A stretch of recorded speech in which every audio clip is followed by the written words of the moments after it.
Jy ken daai advertensie op TV, wat 'n kitslening goedkeuring beloof. Jy sien elke dag die aankondiging van 'n blink motor wat beskikbaar is, met daai bekostigbare maandelikse paemente. Ja, jy droom oor daai huis, wat jy vir 30 jaar lank moet betaal. Ons word dikwels vertel, dis maar net stappe op die pad van die lewe. Maar is dit regtig 'n metode om 'n beter toekoms te bou? Wat as dit meer is as net 'n finansiële hulpmiddel? Wat as dit vir baie van ons stilstille, onsigbare ketting word wat ons vasbind? Dink hieroor. Wêreldwyd is huishoudelike skuld besig om die hoogte in te skiet. Vir miljoene mense bepaal hierdie paemente hulle daaglikse lewe. Dit beïnvloed hulle keuses, hulle loopbane, selfs hulle gemoedsrus. Dis soos 'n stille spanning, 'n konstante onderliggende bekommernis wat party mense heeltemal oorweldig. Dis nie net syfers op 'n sigblad nie. Dit bepaal die kwaliteit van ons lewe. Is jy regtig vry of werk jy as dit ware eintlik net vir die bank of die kredietkaartmaatskappy of dalk 'n ander skuldeiser? Moderne kettinge. Hoe lyk skuld vandag? In vandag se wêreld het skuld baie vermommings. Dikwels is dit asof dit net 'n normale, selfs 'n noodsaaklike deel van die lewe is. Ons het kredietkaarte, né? Hulle beloof ons gerief, beloningspunte. Jy kan ook gratis vlugte kry. Maar dit trek jou so maklik in 'n siklus van minimumbetalings en rente wat net aanhou opbou. Dan is daar motorlenings wat nuwe motors binne jou bereik laat lyk, maar jou vasbind aan jare se paemente vir iets wat onmiddellik waarde verloor. Studielenings, 'n belegging in jou toekoms, sê mense. Maar vir baie mense is dit 'n verpletterende las wat ander lewensdoelwitte vir 'n dekade of langer vertraag. En natuurlik jou huislening, die klassieke simbool van volwassenheid, stabiliteit. Maar kom ons wees eerlik, gewoonlik is dit die grootste en langste finansiële verpligting wat baie mense ooit sal hê. Afsonderlik klink elkeen dalk na redelik. Dis 'n berekende risiko, sê mense, 'n stap wat jy net moet neem.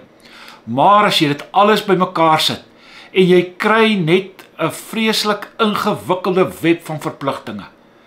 Die gevoel om in die skuld te wees, dis meer as net 'n finansiële realiteit. Dis 'n emosionele en 'n sielkundige las. Dis daai knop op jou maag wat saam met daai onverwagte rekening opduik.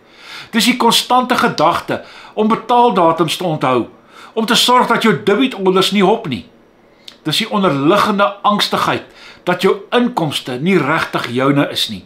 Dis reeds vooruit beloof. Dis die gevoel dat jy vasgevang is. Jou keuses word minder, jou drome word uitgestel, selfs afgestel. Alles net oor skuld. Vir baie is dit nie net vryheid nie. Dis 'n moderne soort slawerny, waar al jou energie, al jou harde werk letterlik gaan om finansiële base tevrede te stel.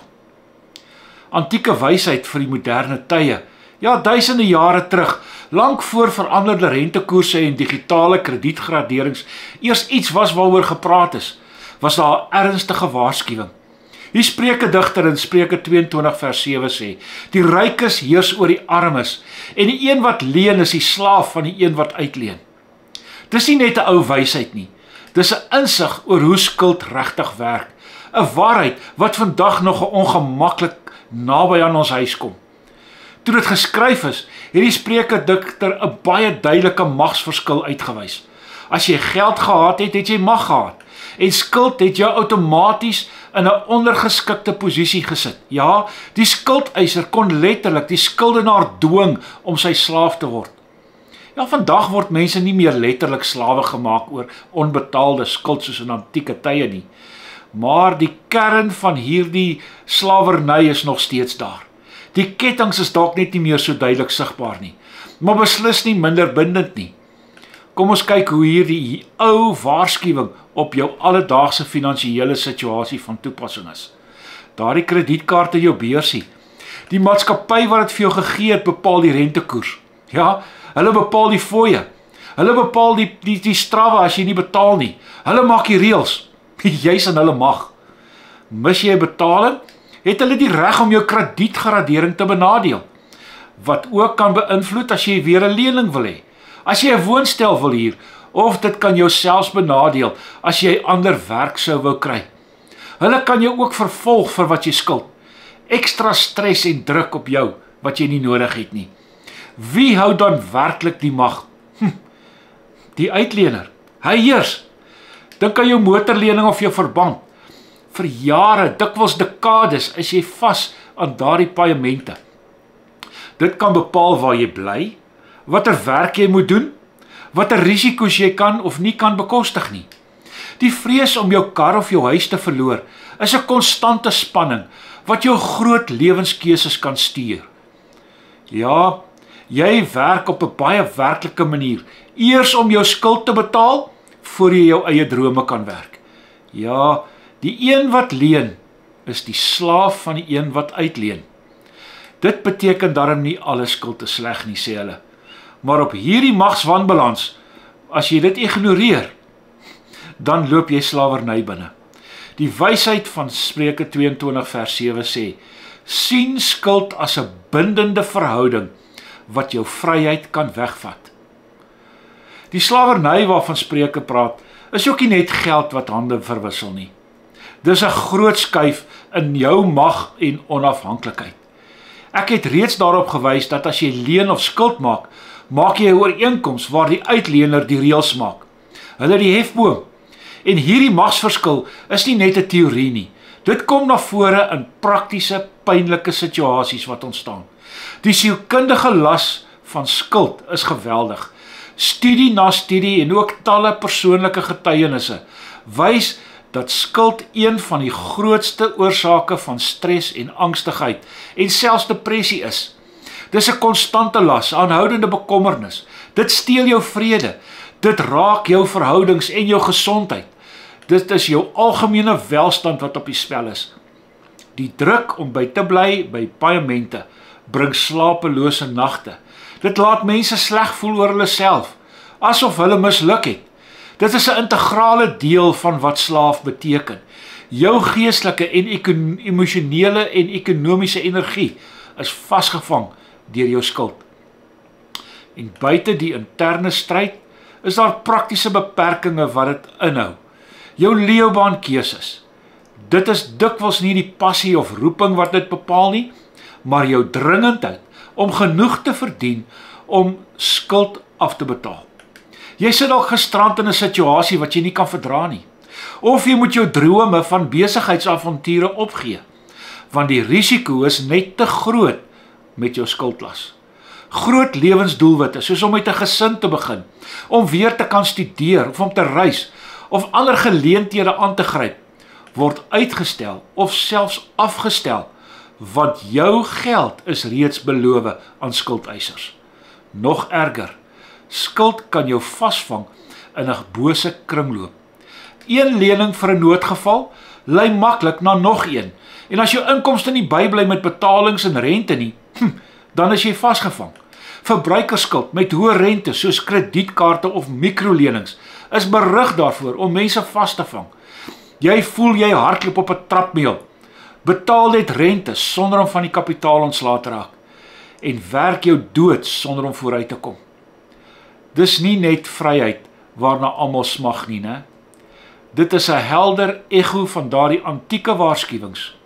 Jou toekoms, jou hulpbronne, selfs jou gemoedsrus word gijslaar gehou deur jou skuld wat jy in die verlede aangegaan het.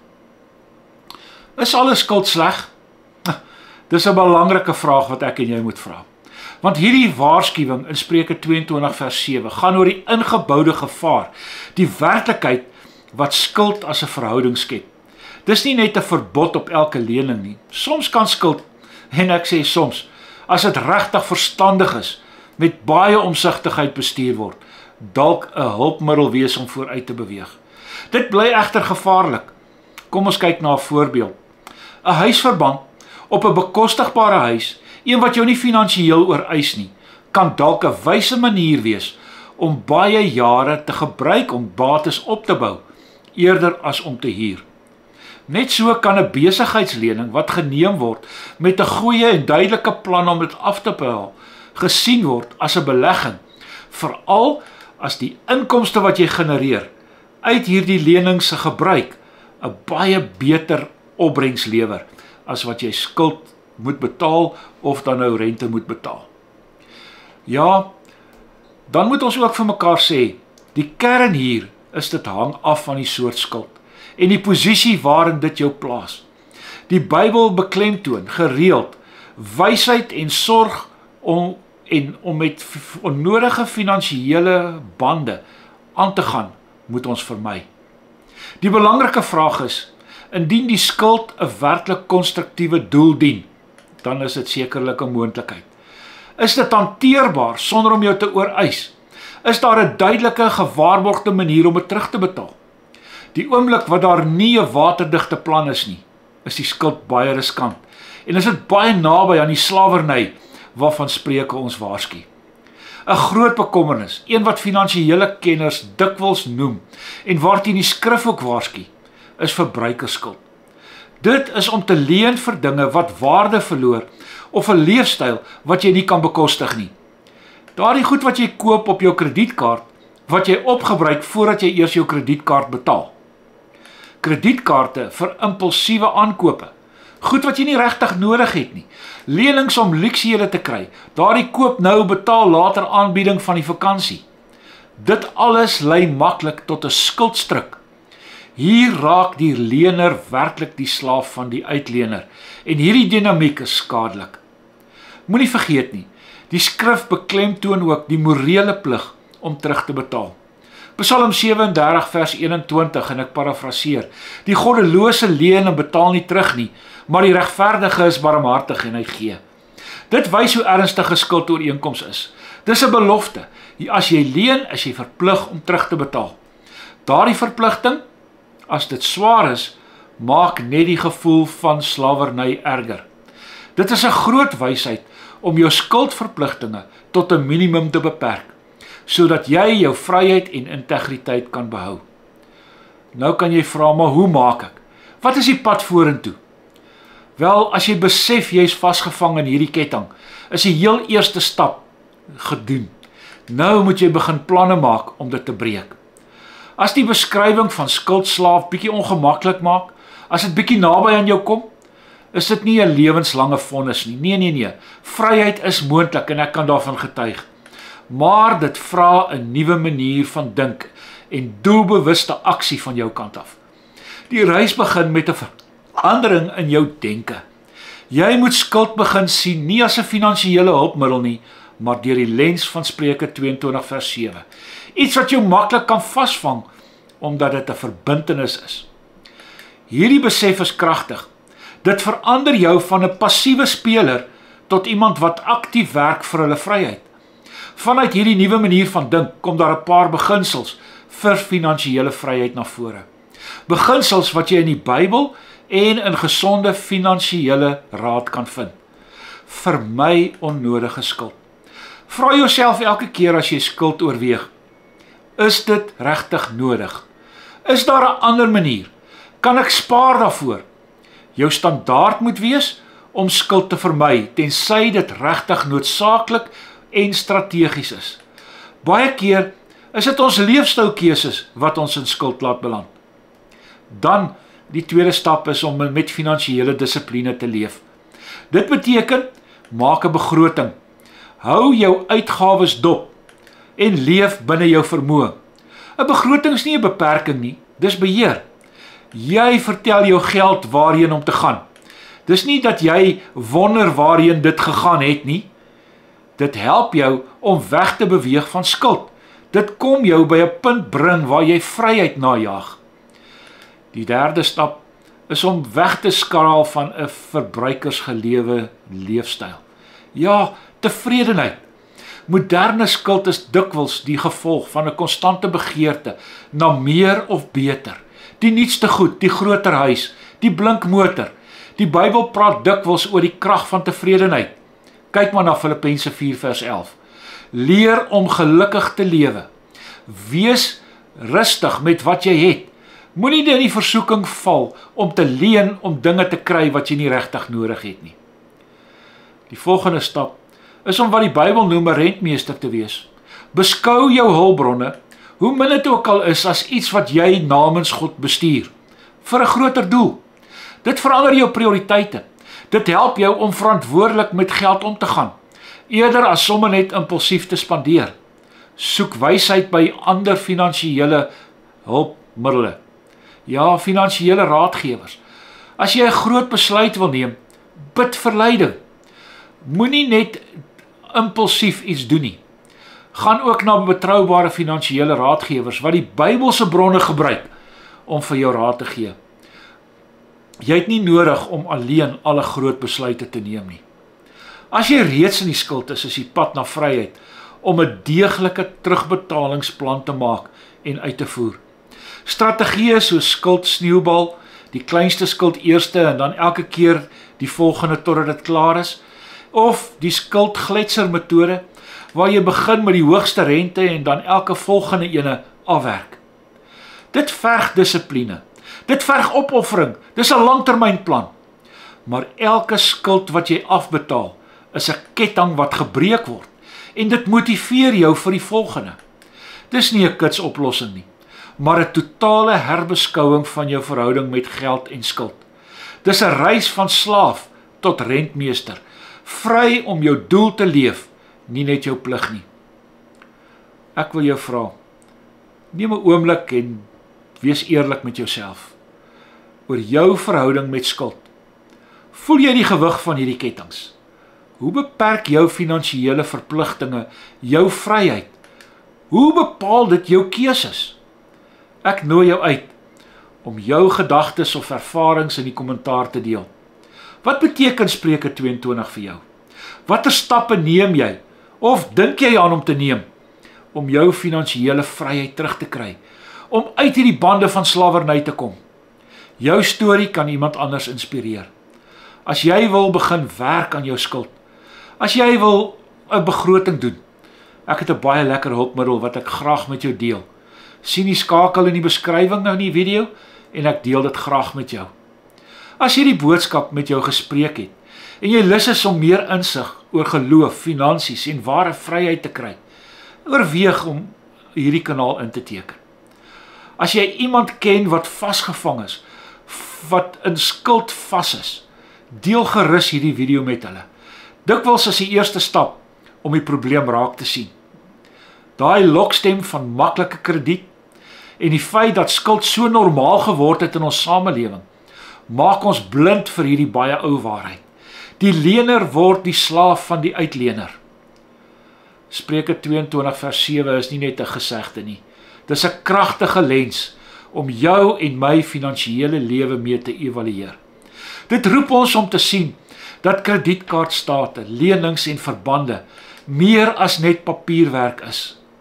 Hulle hou jou reg op jou toekoms, jou tyd en jou vryheid vas. Maar hierdie insig is nie bedoel om jou skuldig te laat voel nie. Dis daar om jou vry te maak. Deur die ware aard van skuld te erken, gee ons onsself die mag om anders te kies. Ons kan kies vir deeglikheid bo skuld, tevredenheid bo die jaag na meer, wysheid bo samelewingsdruk. Om jou vryheid van skuldkettinge terug te wen, is nie net 'n finansiële doel nie. Dis 'n pad na minder stres, meer keuses en 'n groter vermoë om vrygewig en met 'n doel te leef.